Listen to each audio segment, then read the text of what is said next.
બચાવ માટે એને ખબર પડશે કે આ કોરલ રીફ છે, ધેટ મીન્સ કે અહીંયા મારા પોતાના જીવ ઉપર ખતરો છે.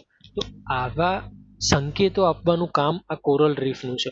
કોરલ રીફ કરતા કંઈ નથી, એને કંઈ મારીને નથી નાખતા વાઘને, પણ એક પ્રકારે એ બંને વચ્ચે એક બોર્ડર તૈયાર કરવાનું કામ છે. એ વેઇટ મિનિટ, કોઈને ઇશ્યુ છે? Wait minute.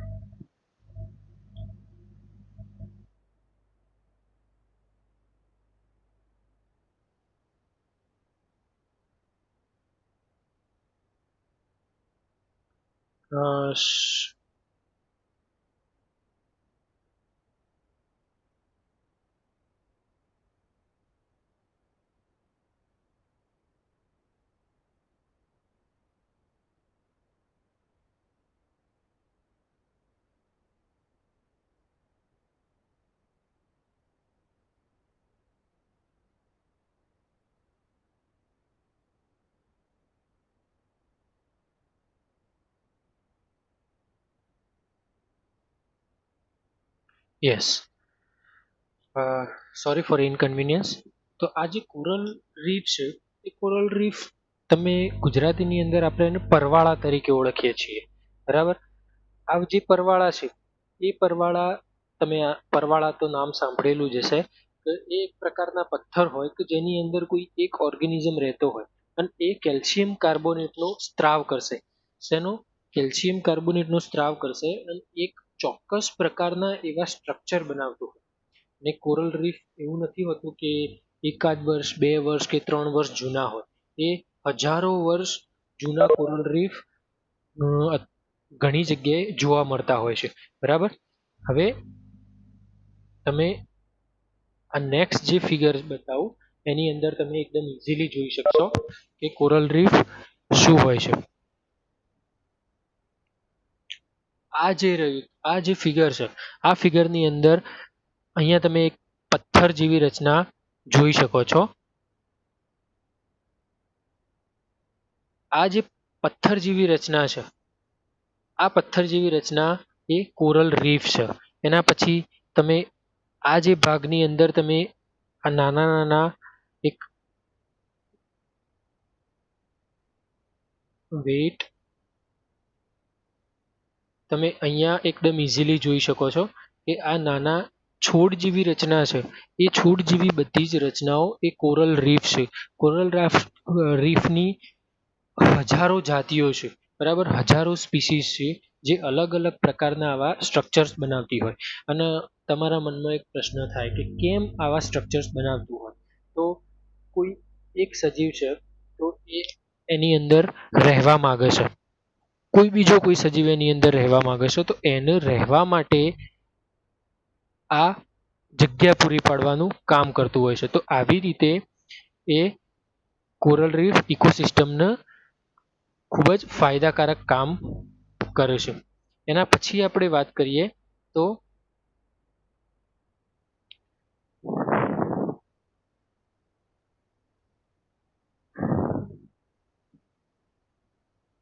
યસ, એનું લોકેશન કેવું હોય?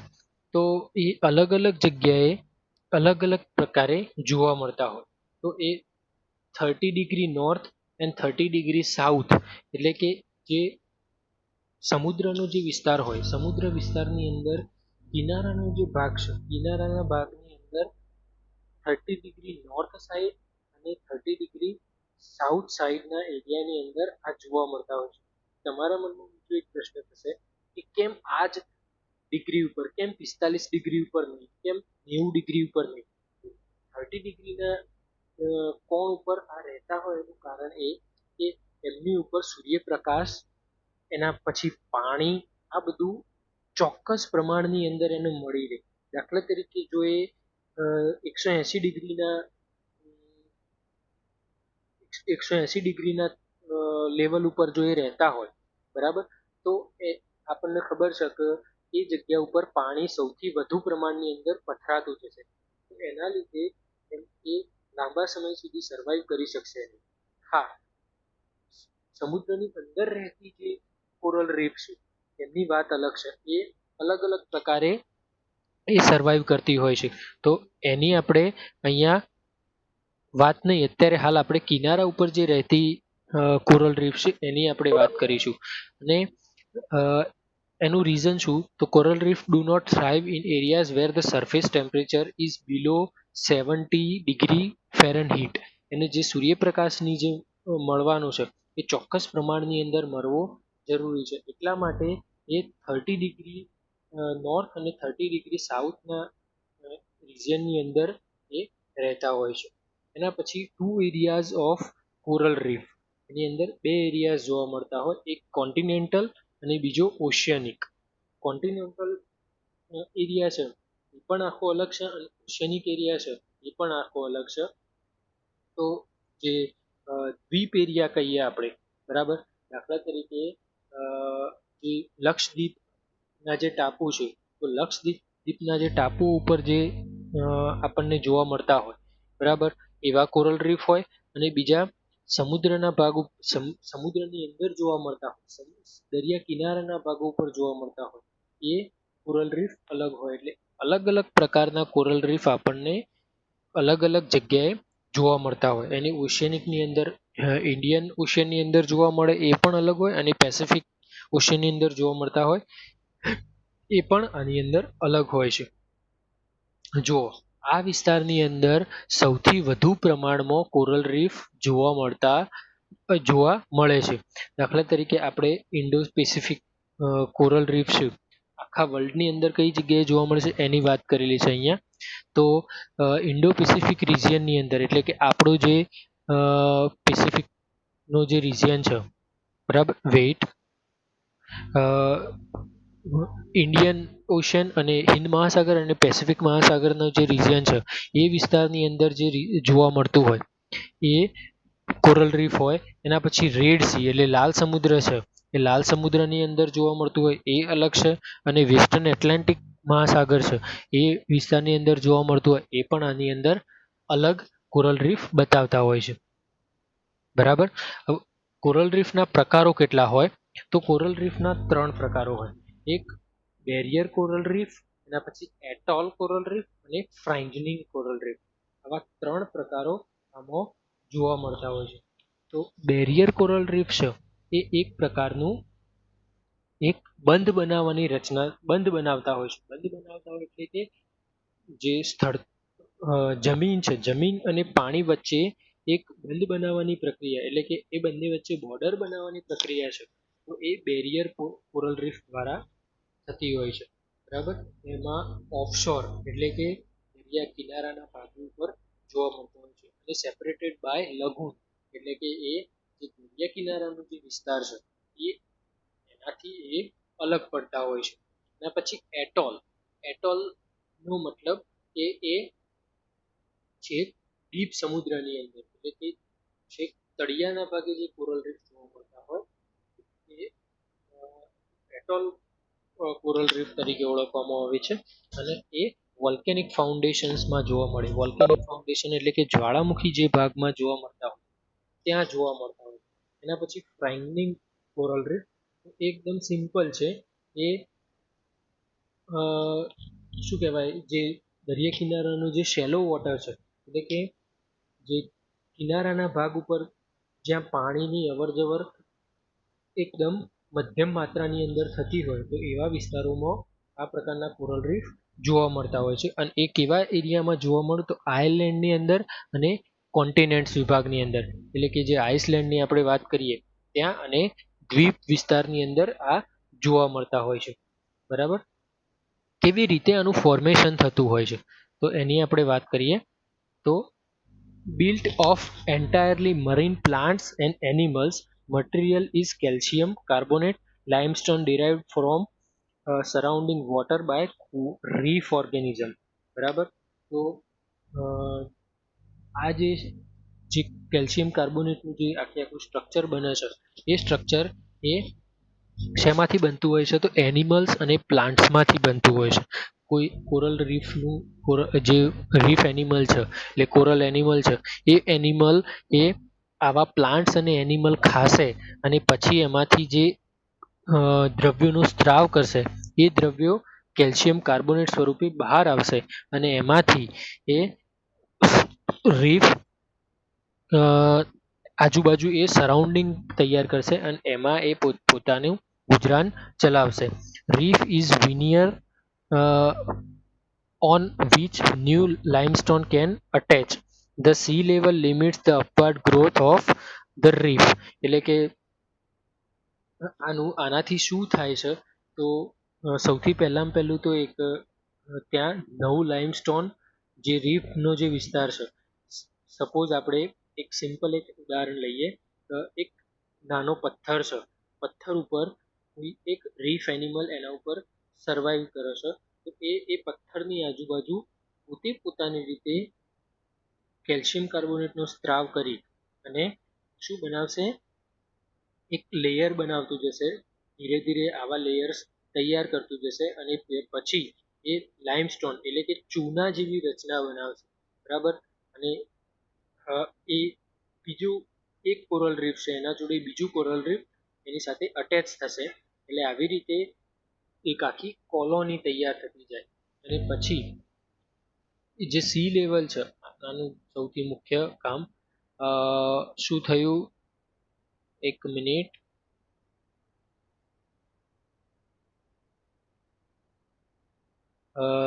સંજુ શું ક્વેશ્ચન છે તમને?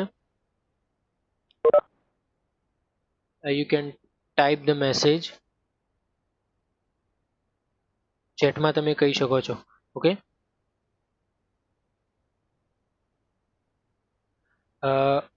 રીફ જે હોય એ જે એની સી લેવલ છે એટલે કે સમુદ્રની જે સપાટી છે એ સપાટીને લેવલમાં રાખવાનું કામ પણ આ કોરલ રીફ કરતા હોય છે.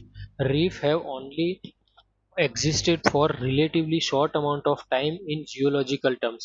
એટલે કે આપણે જીઓલોજીકલી આપણે વાત કરીએ તો એ ખૂબ જ થોડાક સમય માટે એ જીવતા હોય છે, બરાબર. એમનો જે એનિમલ છે ઓર્ગેનિઝમ એનો સમયગાળો ખૂબ જ ટૂંક સમયનો હોય છે, પણ એની અંદર એનાથી જે તૈયાર થતું જે સ્ટ્રક્ચર છે એ સ્ટ્રક્ચરની રચના એ સ્ટ્રક્ચરની ઉંમર ઘણા હજારો વર્ષોની હોય છે, બરાબર. આના પછી આપણે વાત કરીએ કોરલ્સની, તો both living and dead they form a framework, solid and unyielding or soft but firmly attached, form into mounds, plates, branches and crust. Okay, જો આપણને ખબર પડી એ જે કોરલ્સ છે એ કોરલ્સ એકવાર એનું ડેથ થયું, બરાબર, તો એ ડેથ થયા પછી એ એનિમલ એની અંદરથી બહાર નહીં આવે, પરંતુ એમાં ને એમાં જે બીજું એનિમલ એમાં ડેવલપ થયું છે એમાં એ સર્વાઈવ કરશે. એટલે આવી રીતે એ પોતે પોતાની રીતે એકબીજા ઉપર આધાર રાખી અને ગુજરાન ચલાવતા હોય છે, બરાબર. Solid and unyielding or soft but firmly attached, એટલે કે ઘણીવાર એ કેવા હોય એ એકદમ સોલિડ હોય, ઘણીવાર એકદમ સોફ્ટ પણ જોવા મળતા હોય. એ એક ઓર્ગેનિઝમ સ્પીસીસ ઉપર આધાર રાખતો હોય કે એ સોફ્ટ હોય એ કડક હોય, તો પણ એ એકબીજા સાથે ખૂબ જ ગાઢ રીતે જોડાયેલા હોય છે, એકબીજા સાથે એટલા બધા અટેચમેન્ટમાં હોય કે એની અંદર એમને જલ્દીથી છૂટા પાડી શકાતા નથી. આની એ કેવી રીતે બનતા હોય છે તો એ માઉન્ટ્સ, પ્લેટ્સ, બ્રાન્ચીસ ઓર ક્રસ્ટ, એટલે કે એ અલગ અલગ પ્રકારના સ્ટ્રક્ચર બનાવતા હોય. ઘણીવાર એ અલગ અલગ ડાળીઓ પણ બનાવતા હોય છે, ઘણીવાર એ પ્લેટ જેવી રચના બનાવતા હોય, ઘણીવાર એ રચકણો સ્વરૂપે જોવા મળતા હોય છે, ઘણીવાર રાફડા જેવી રચના બનાવતા હોય છે. આવી રચનાઓ એની અંદર જોવા મળતી હોય છે. Are coelenterata along with jellyfish, sea urchin, sea anemone, and special prey catching cells, for example nematocyst. એટલે આની અંદર જે એનિમલ્સ છે એ એનિમલ્સ એ બીજા જે ઓર્ગેનિઝમ છે એ ઓર્ગેનિઝમ બીજા એનિમલ્સને પણ જોડે શેલ્ટર આપવાનું કામ કરતા હોય છે.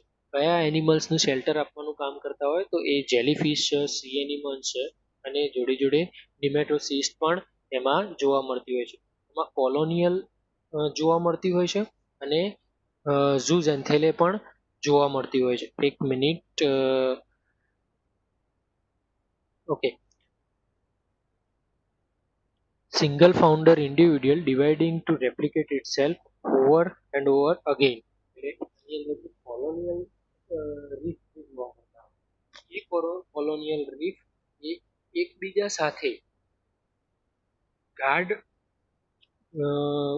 એક સ્ટ્રક્ચર બનાવશે અને એની અંદર એક કોરલ રીફ છે તો બીજા કોરલ રીફ સાથે ગાઢ સ્ટ્રક્ચર બનાવી અને એક કોલોની જેવી રચના બનશે.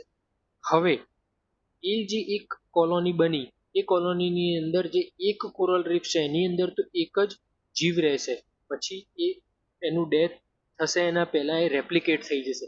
એટલે કે એની અંદર નવું સર્જન થઈ અને પછી એમાંથી નવા એનિમલ્સ ડેવલપ થવાનું શરૂ થાય. એટલે આની અંદર એક કોરલ રીફની અંદર એક એનિમલ રહેતું હોય અને પછી એ એમાંથી બીજું બનાવે, એમાંથી ત્રીજું બનાવે, એમાંથી ચોથું બનાવે. આવી રીતે કોલોની તૈયાર થતી હોય છે અને પછી એ કોલોની દ્વારા ઘણા પહાડ પણ બનતા હોય છે. બરાબર, પહાડ એટલે કે ટેકરી જેવી રચના પણ આના દ્વારા બનતી હોય છે. ઝૂઝ એન્થેલે તો આ tiny single cold photosynthesizing plants among within coral tissues. એટલે કે સિંગલ સેલ ઝૂઝ એન્થેલે છે એ ઝૂઝ એન્થેલે સિંગલ સેલ્ડ ઓર્ગેનિઝમ છે. એ એક એવા ફોટોસિન્થેસાઇઝિંગ પ્લાન્ટ્સ હોય એ પ્લાન્ટ્સના અટેચમેન્ટમાં એ સર્વાઈવ કરતા હોય છે અને એક કોની અંદર તો એ જે કોરલ છે એ કોરલ ટિશ્યુઝની અંદર એ રહેતા જોવા મળે છે. ઝૂ ઝેન્થેલે. બરાબર, તમે આ ફિગરની અંદર તમે જોઈ શકો છો તો કોરલ રીફ આવા જોવા મળતા હોય છે. એના પછી આપણે વાત કરીએ પ્લેન્કટન્સ. તો પ્લેન્કટન્સ એ એક પ્રકારે કોરલ રીફ છે. તો કોરલ રીફ જે છે એ અલગ અલગ પ્રકારમાં અલગ અલગ એનિમલ્સની અંદર અલગ અલગ પ્રકારે જોવા મળતું હોય છે. બરાબર,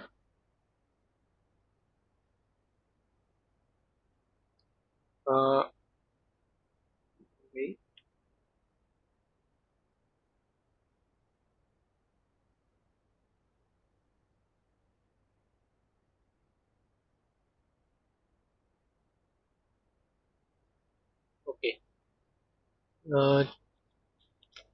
ઝૂપ્લેન્ક્ટન અને ફાઇટોપ્લેન્ક્ટનની આપણે વાત કરીએ. ઝૂપ્લેન્ક્ટન અને ફાઇટોપ્લેન્ક્ટન એ અલગ અલગ પ્રકારના એનિમલ્સ છે. સોરી, એક એનિમલ છે અને એક વનસ્પતિ છે. તો જે ઝૂપ્લેન્ક્ટન છે, ઝૂપ્લેન્ક્ટનની અલગ અલગ સ્પીસીઝ અલગ અલગ જીનસમાં જોવા મળતી હોય. દાખલા તરીકે આપણે સી એનિમલની વાત કરીએ તો એમાં પણ જોવા મળે. કોરલ હોય તો કોરલની અંદર પણ જોવા મળે. પ્રોટિસ્ટા છે તો એની અંદર પણ જોવા મળે. પ્રોટોઝુઓન છે તો એની અંદર પણ જોવા મળે. એટલે અલગ અલગ સ્પીસીઝની અંદર અલગ અલગ જીનસમાં આ ઝૂપ્લેન્ક્ટન જોવા મળતા હોય છે. gelatinous some predators other produce fine mesh or collecting food, some produce mucus house. એટલે કે આ જે ઝૂપ્લેન્ક્ટન છે પહેલું કે એ જેટલા પણ પ્લેન્કટન છે એ પ્લેન્કટન એ સાઇઝની અંદર ખૂબ જ નાના હોય અને એ જોઈ શકાતા નરી આંખે જોઈ શકાતા નથી અને માઇક્રોસ્કોપની અંદર ઓબ્ઝર્વ કરવા પડે છે. હવે આપણે ઝૂ પ્લેન્કટનની વાત કરીએ તો એ જેલેટિનસ હોય અને કેટલાક પ્રિડેટર્સ પણ એમાં જોવા મળતા હોય છે અને એ જે ફાઇન મેશ હોય એટલે કે જે રાખ હોય એ રાખ એટલે મતલબ કોઈ સજીવ છે, સજીવનું ડેથ થયું પછી એના અંદરથી જે અલગ અલગ દ્રવ્યો બહાર પડતા હોય છે એ અલગ અલગ દ્રવ્યોમાંથી એનું ફીડિંગ કરી અને મ્યુકસની રચના કરતું હોય છે. તો આ એનિમલ્સ જોવા મળતા હોય છે અને આ મ્યુકસ દ્વારા એ કોરલ રીફની રચના થતી હોય છે. પછી ફાઇટોપ્લેન્ક્ટનની આપણે જ્યારે વાત કરીએ તો ફાઇટોપ્લેન્ક્ટન પણ એ માઇક્રોસ્કોપિક ઇન સાઇઝ એટલે કે એને પણ નરી આંખે જોઈ શકાતા નથી અને એ ફોટોસિન્થેટિક છે. ફોટોસિન્થેટિકનો મતલબ શું? તો એ પ્રકાશ સંશ્લેષણ એ કરી શકે છે. એના પછી આલ્ગી અને સી ગ્રાસીસની વાત કરીએ.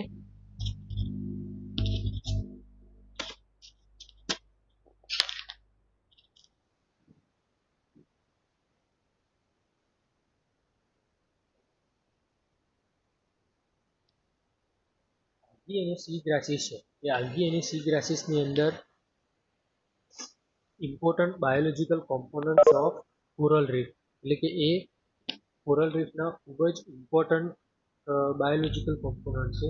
એટલા માટે કારણ કે આ આલ્ગી છે એ આલ્ગી કોરલ રીફ સાથે એટેચમેન્ટમાં રહેશે અને એને ફીડિંગ આપવાનું કામ આલ્ગી કરશે. બરાબર, તો આવી રીતે એને ફૂડ પૂરું પાડવાનું કામ કરતું હોય છે. એના પછી 500 species of seaweed and 12 species of sea grasses in the Great Barrier Reef. તમે ગ્રેટ બેરિયર રીફનું નામ સાંભળ્યું હશે. ગ્રેટ બેરિયર રીફ એ વર્લ્ડનો સૌથી મોટામાં મોટો કોરલ રીફનો એક આખી કોલોની છે. એક આખી ટેકરી જેવી શિલા જેવી રચના બનેલી છે તો જેની અંદર કરોડો એનિમલ્સ ઓર્ગેનિઝમ્સ કોરલ રીફના કેટલીક નાની ફિશ, ક્રસ્ટેશિયન્સ એટલે કે કરચલા, ઝીંગા, પછી જેલીફિશ, સ્ટારફિશ, આવા અલગ અલગ ઓર્ગેનિઝમ્સ અને એનિમલ્સ આ ગ્રેટ બેરિયર રીફની અંદર રહેતા જોવા મળે છે. તો આ જે છે ગ્રેટ બેરિયર રીફ એ વર્લ્ડનો સૌથી મોટામાં મોટો કોરલ રીફનો એક સ્ટ્રક્ચર જોવા મળે છે જેની અંદર 500 સ્પીસીઝ તો ફક્ત સી વીડની છે અને 12 સ્પીસીઝ એ સી ગ્રાસની જોવા મળે છે. બરાબર, અને all marine flowering plants are known as sea grasses. તો આ એક વસ્તુ ખાસ ધ્યાન રાખજો કે જે સી ગ્રાસ છે એ સી ગ્રાસ કોને કહેવાય? તો ફ્લાવરિંગ પ્લાન્ટ જેટલા છે મરીનની અંદર જેટલા ફ્લાવરિંગ પ્લાન્ટ જોવા મળે એને આપણે સી ગ્રાસ તરીકે ઓળખીએ છીએ. They have mail and female parts એટલે કે સી ગ્રાસની અંદર મેલ અને ફિમેલ પાર્ટ્સ પણ જોવા મળતા હોય છે. તમે અહીંયા ફિગરની અંદર જોઈ શકો છો કે સી ગ્રાસ કેવું હોય છે. બરાબર, એના પછી સ્પોન્જીસ. તમે વાદળીનું નામ સાંભળ્યું હશે. બરાબર, આ વાદળી ફિગરની અંદર તમે ઇઝીલી જોઈ શકશો. તો આ જે વાદળી છે વાદળીની અંદર પણ ઘણા કોરલ રીફ એ સર્વાઈવ કરતા હોય છે. Important role of complex structural processes chemically digest the limestone skeletons which grow on the form uh, the base of the coral reef. Efficient vacuum cleaner filter out bacteria, detritus and coral mucus. હવે આ જે વાદળી છે એ વાદળી coral reef માટે ખૂબ જ અગત્યનું કામ કરતી હોય છે. તો પહેલામાં પહેલું તો એનું સ્ટ્રક્ચર બનાવવાનું કામ છે એ સ્પોન્જીસનું છે. એના પછી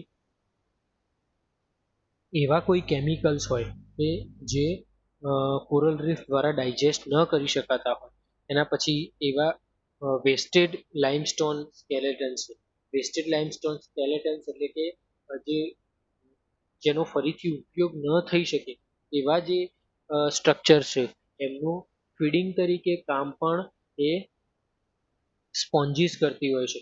અને આના જે સ્પોન્જીસ છે વાદળી છે એને આપણે વેક્યુમ ક્લીનર તરીકે પણ ઓળખીએ છીએ. વેક્યુમ ક્લીનરનું સૌથી મહત્વનું કામ શું હોય તમને ખબર હશે કે વેક્યુમ ક્લીનર એ કચરો સાફ કરવાનું કામ કરતું હોય છે. તો એવી જ રીતે સ્પોન્જીસ પણ આવી રીતે કચરો સાફ કરવાનું કામ કરતું હોય છે. એના પછી filter out bacteria, detritus and coral mucus એટલે કે આ જે એમાંથી જે બેક્ટેરિયા અને વધારાનો કચરો હોય અને કોરલ દ્વારા જે મ્યુકસ બહાર પાડવામાં આવ્યું એ એનો સ્ત્રાવ થયો હોય મ્યુકસ આ બધું જ એ સ્પોન્જીસ દ્વારા ક્લીન કરવામાં આવે છે. બરાબર,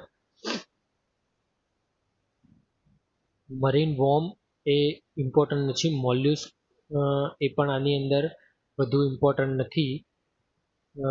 યસ, ક્રસ્ટેશિયન્સ જે છે એ ક્રસ્ટેશિયન્સ આમાં સૌથી મહત્વનો બીજો ફાળો ભજવતા હોય. તો આ ક્રસ્ટેશિયન્સ એ બીજું કંઈ નહીં પરંતુ આપણે કરચલા અને ઝીંગાની વાત કરીએ તો એ આમાં સૌથી વધુ રોલ પરફોર્મ કરતા હોય છે. તો એની અંદર એમાં સિમ્બાયોટિક રિલેશનશિપ જોવા મળે છે, એટલે કે સહભોજિતા આની અંદર જોવા મળતી હોય છે. બરાબર. દાખલા તરીકે એ જે ક્રસ્ટેશિયન્સ છે એ ક્રસ્ટેશિયન્સને ખોરાક આપવાનું કામ એ આ કોરલ રીફ કરતા હોય છે અને શેલ્ટર આપવાનું કામ પણ આ કોરલ રીફ કરતા હોય છે. એની સાથે સાથે એ એનિમલ્સ જે છે એ એનિમલ્સ ફીડિંગનું પણ કામ આ એની ક્રસ્ટેશિયન્સ કરતા હોય છે. બરાબર. તમે અહીંયા ફિગરની અંદર જોઈ શકો છો એકદમ ઇઝીલી કે ક્રસ્ટેશિયન્સ કેવા દેખાતા હોય. આ કરચલો છે, તો આવા કરચલા એ આવા કોરલ રીફની અંદર પોતાનું લાઈફ સર્વાઈવ કરતા હોય છે. બ્રાયોઝોન્સ પણ તમારે ઇમ્પોર્ટન્ટ નથી. એકાઇનોડર્મ્સ પણ આમાં ઇમ્પોર્ટન્ટ નથી. અકાઇનોડર્મ્સ એટલે કે જે starfish, sea urchin, sea cucumber એટલે કે સમુદ્ર કાકડી, આ બધું જે હોય છે એ અકાઇનોડર્મ્સની અંદર આવતા હોય છે.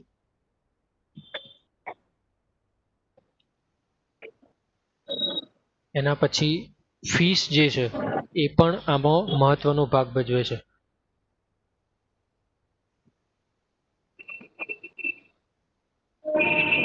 વેઇટ અ મિનિટ.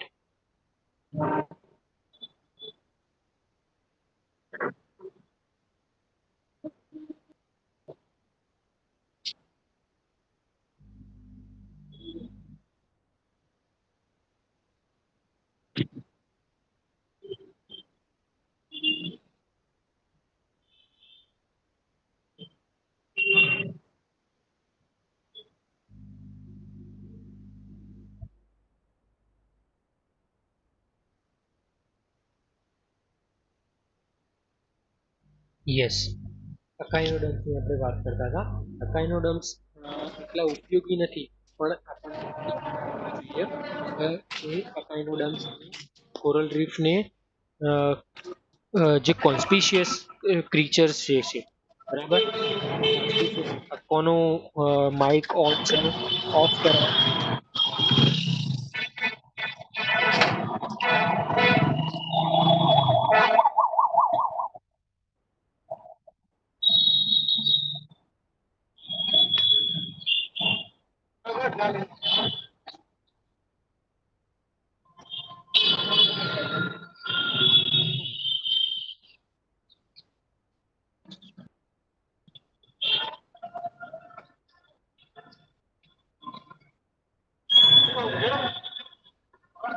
સંજુ,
હેલો.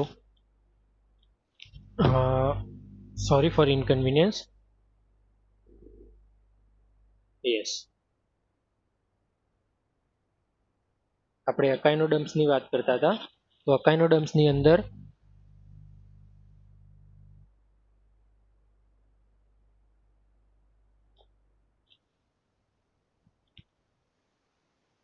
અ, 6000 જેટલી સ્પીસીઝ આમાં જોવા મળતી હોય છે, બરાબર. હવે એસિડિયન્સની વાત કરીએ તો એસિડિયન્સ એ સી સ્ક્વિડ્સ તરીકે ઓળખાતા હોય છે. સી સ્ક્વિડ્સ એટલે કે આપણે જે એનિમલ જે છે જેમની જેલીફિશ જે છે એ જેલીફિશ એ એસિડિયન તરીકે ઓળખાતી હોય છે. જેલીફિશ એસિડિયન એટલે કે એની અંદર વોટર બેગ જેવી રચના જોવા મળતી હોય છે, બરાબર. ફિશ, તો આ જે ફિશની આપણે વાત કરીએ તો એ ડાયવર્સ રેન્જની અંદર જોવા મળતો હોય એટલે ખૂબ જ પ્રમાણમાં આ ફિશીસ જોવા મળતી હોય છે. ઇન્વોલ્વ વિથ કોરલ એટલે કે આમાં ઘણી બધી સ્પીસીઝ ફિશની કોરલ સાથે અટેચમેન્ટમાં હોય છે અને એની જે ફિશની જે સાઇઝ જે છે એ સાઇઝ અને નંબર આ બંને ઇન્ક્રીઝ થવા પાછળ એ કોરલ રીફનો સૌથી મહત્વનો ફાળો રહેલો છે, બરાબર. લેક્ચર થોડું વધારે થઈ ગયું છે, આના વિશે આપણે હજુ થોડું બાકી છે. આનું જે ઇમ્પોર્ટન્સ છે, કેવી રીતે આનું સ્ટ્રક્ચર બનેલા હોય છે, આ બધું આપણે નેક્સ્ટ લેક્ચરની અંદર રાખીશું. ત્યાં સુધી કોરલ રીફ વિશે થોડું સ્ટડી કરીને આવજો, બરાબર. વેઇટ અ મિનિટ.